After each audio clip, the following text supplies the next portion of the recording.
قدیم مصر کی سرزمین پر ایک ایسا زمانہ گزرا ہے جہاں طاقت کو ہی سب کچھ سمجھا جاتا تھا، جہاں ظلم قانون تھا اور خوف زندگی کا حصہ بن چکا تھا۔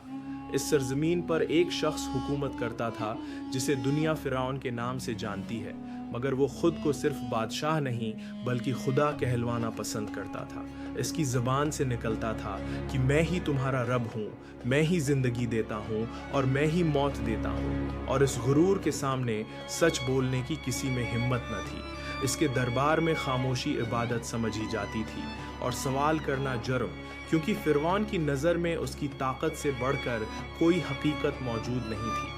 اسی طاقت کے نشے میں اس نے بنی اسرائیل کو غلام بنا رکھا تھا۔ ان سے جان توڑ محنت لی جاتی، سورج کی تپش میں ان کے کندھوں پر بھاری پتھر رکھے جاتے اور ذرا سی لغزش پر کوڑے برسائے جاتے۔ ان کے گھروں میں خوشی داخل ہونا جرم بن چکی تھی، کیونکہ ہر ماں کے دل میں ایک مستقل خوف بسا ہوا تھا۔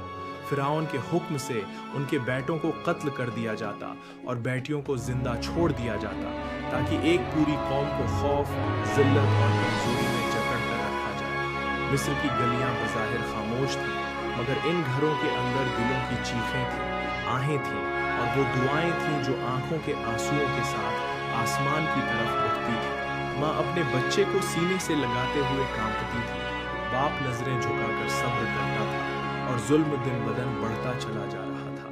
فرعون کے محل میں عیش و عشرت تھی، مگر محل کی دیواروں کے باہر سسکتی ہوئی انسانیت تھی۔